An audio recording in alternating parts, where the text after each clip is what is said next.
Vous écoutez Europe 1, il est 8h18. L'interview politique d'Europe 1, Fabien Amias, vous recevez ce matin François Fillon. Bonjour François Fillon. Bonjour. Comment pouvez-vous être aussi convaincu d'être au second tour ? C'est ce que vous avez affirmé hier lors de votre déplacement à Nice.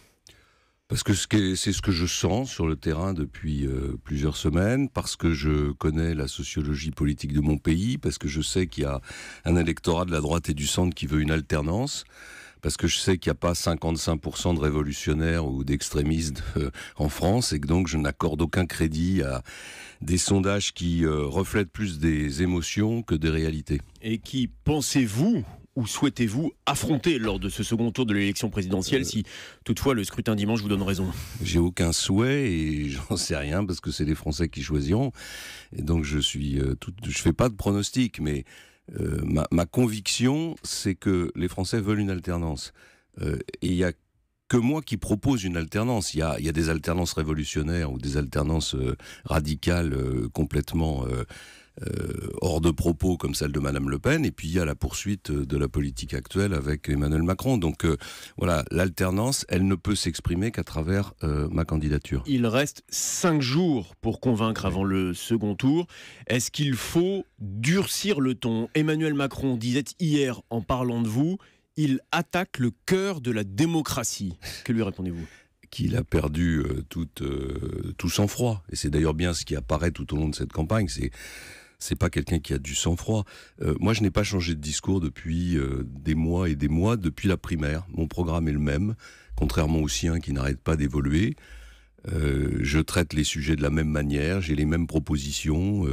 Et les seules évolutions qu'il y a eu dans mon programme, c'est plutôt des évolutions pour l'assouplir ou l'adoucir sur quelques sujets, notamment sur la sécurité sociale et le remboursement de mes amis. Donc des frais de santé. Vous voyez, il n'y a pas de durcissement aucun. Mais Emmanuel Macron, comme d'autres d'ailleurs, par exemple, et c'était dans son meeting hier, il s'en prend notamment à votre lien avec Sens commun. Il dit: dans la République que nous aimons, l'intérêt général, la laïcité, notre histoire n'ont pas le visage de Sens commun. Vous envisagez réellement, parce qu'une de vos phrases l'a laissé entendre la semaine dernière, de nommer des membres de Sens commun dans votre gouvernement si vous êtes élu ? D'abord, je n'ai pas composé de gouvernement parce que je trouve que ce serait très arrogant de composer un gouvernement alors même que le premier tour de l'élection n'est pas passé et qu'il y a cette incertitude qui Oui, mais plane. vous avez une idée de l'architecture politique La deuxième chose que j'ai dit et que je répète devant vous aujourd'hui, c'est que je ne supporte pas la police de la pensée. Voilà.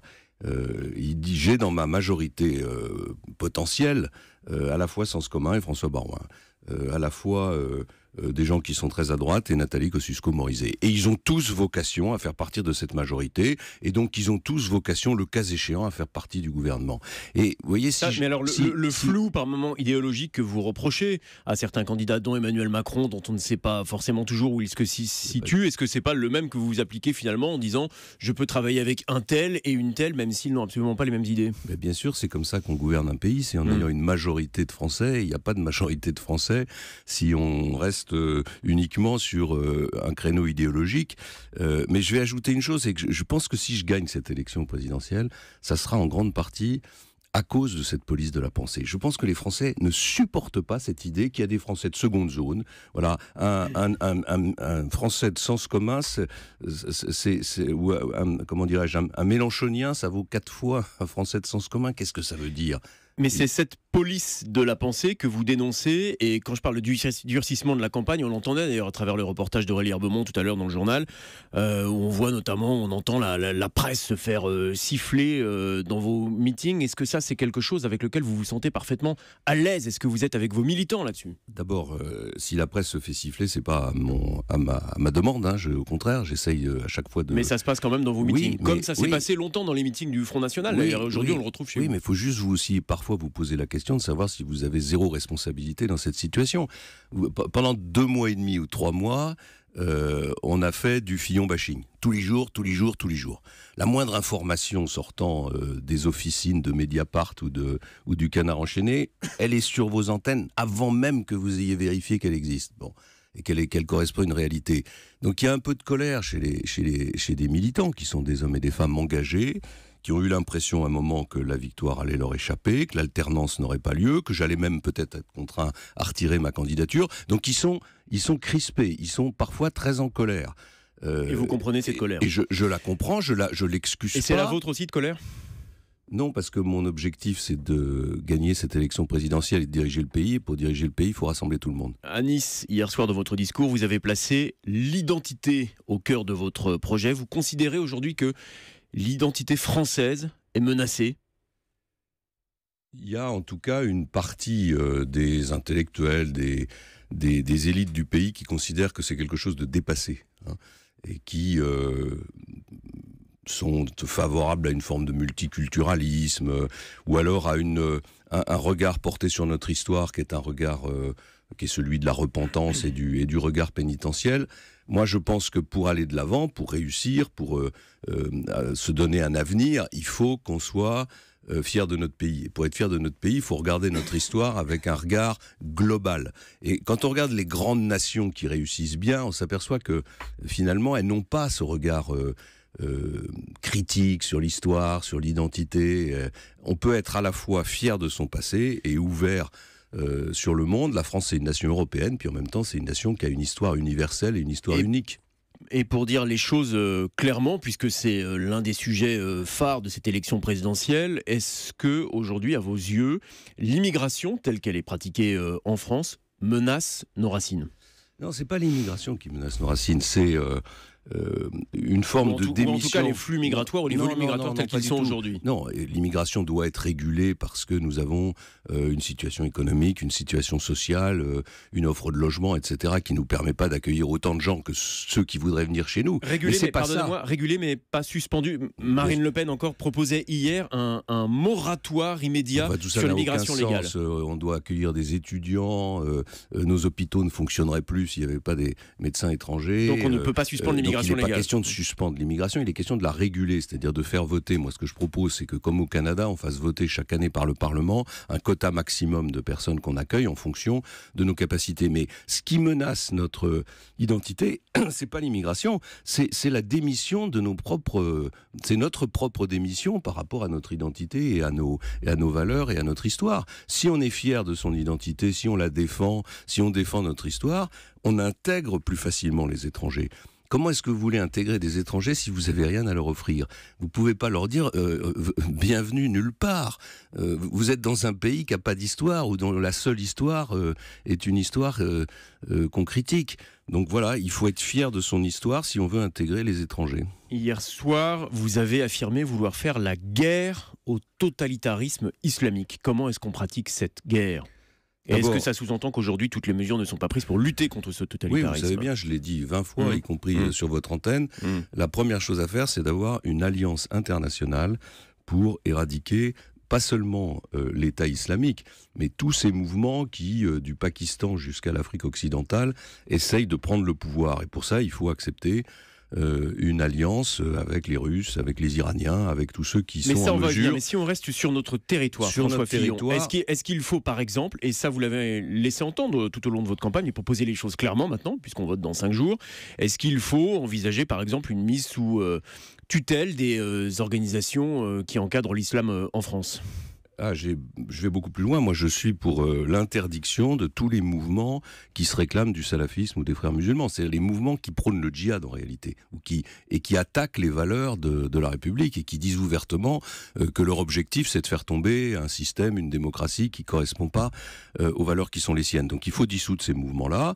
Et s'agissant de l'islam en France, l'immense majorité des musulmans français n'ont qu'une envie, c'est de vivre en paix dans notre pays. Il faut donc les aider à se débarrasser des intégristes. Ce qui pose problème aujourd'hui, c'est la montée à l'intérieur de l'islam d'un mouvement intégriste qui est d'ailleurs très largement alimenté par l'extérieur, par des penseurs, des théologiens qui... en général d'ailleurs résident en Arabie Saoudite et dans les pays du Golfe. Y compris avec un contrôle administratif, et dans ce cas-là, éventuellement revenir ou sur la loi de 1905 telle qu'elle existe aujourd'hui ? Non, il n'y a pas besoin de revenir sur la loi de 1905, on peut contrôler les prêches et vérifier que ces prêches ne sont pas contraires à la loi française, c'est-à-dire aux valeurs républicaines qui sont les nôtres. On peut expulser les imams étrangers qui se conduisent pas correctement. On peut interdire les financements étrangers, mettre en place des associations cultuelles pour qu'il y ait une grande transparence dans le financement de l'islam. J'ai eu l'occasion la semaine dernière de débattre de tous ces sujets avec le Conseil français du culte musulman. Et ce dialogue, je le poursuivrai une fois élu. François Fillon, vous parlez de l'alliance internationale nécessaire à bâtir pour lutter contre le totalitarisme islamique. Propos d'international, est-ce que Donald Trump a bien fait de féliciter Erdogan pour sa victoire en Turquie ? Je ne sais pas très bien comment analyser l'attitude du président américain. Elle est changeante, elle est inattendue, elle est imprévisible. Et en tout cas, elle m'inspire un commentaire. Plus que jamais, l'Europe doit reprendre son indépendance. Oui, Et la France doit faire entendre sa voix. Je ne suis pas sûr que c'était utile que le président américain se précipite pour féliciter M. Erdogan qui est en train de faire reculer la démocratie dans son pays. Utile, peut-être pas sur ce sujet, mais sur celui et sur les nombreux sujets dont s'est saisi Donald Trump ces derniers jours. Il y a quelques jours, évidemment, l'intervention, le bombardement en Syrie après l'attaque à l'arme chimique, une bombe lâchée sur les troupes de l'EI en Afghanistan, les propos durs sur la Corée du Nord en ce moment. Finalement, cet interventionnisme de Donald Trump, ce retour des États-Unis comme gendarme du monde, ça vous inquiète ? Il impose que la France est une voie indépendante. Moi, je n'accepterai jamais le retour d'une guerre froide entre les deux plus grands arsenaux nucléaires du monde, que sont les États-Unis et la Russie. Et dans ce cas-là, il ne faut pas choisir son camp comme au bon temps de la guerre froide où il y avait la Russie face aux États-Unis. Il ne faut pas choisir son camp, il faut que la France soit une voie indépendante, qu'elle se fasse entendre, au Conseil de sécurité, qu'elle prenne des initiatives pour essayer d'éviter la guerre. Donald Trump, honnêtement, a une attitude aujourd'hui qui est imprévisible et qui est donc d'une certaine façon dangereuse, en tout cas qui représente un danger pour la paix. Oui, mais... On ne peut pas intervenir militairement partout dans le monde sur une émotion, sur une décision. Mais est-ce qu'il ne prend pas acte du rapport de force ? Les guerres ont commencé partout. Oui, mais vous vous en référez au Conseil de sécurité et vous le savez parfaitement, le Conseil de sécurité est entravé systématiquement par le veto russe qui bloque toute intervention. Mais le veto russe bloque toute intervention parce qu'on ne parle pas avec les Russes aussi. Voilà, donc il suffirait... Si on prend l'exemple de ce qui s'est passé en Syrie, la logique, ça aurait été qu'il y ait une enquête, qu'on sache qui a donné les ordres, qu'on prenne des décisions pour punir ceux qui ont donné des ordres et qu'ensuite on bombarde. C'est la vieille méthode du Far West, on tire et on discute après. Marine Le Pen, ce matin dans le Figaro, déclare que face à Emmanuel Macron, le vote utile, c'est elle et non pas le vote Fillon. Pour vous, c'est quoi le vote utile ? Et comment est-ce que vous le définiriez ? Le vote utile, c'est l'alternance, et l'alternance, c'est moi. C'est pas Madame Le Pen qui a un programme économique qui mettrait le pays par terre en moins de 6 mois. Et c'est pas Monsieur Macron qui change de position tous les jours et qui apparaît plus que jamais comme un clone de François Hollande. Si vous êtes au second tour face à Marine Le Pen, vous appellerez la gauche à voter pour vous ?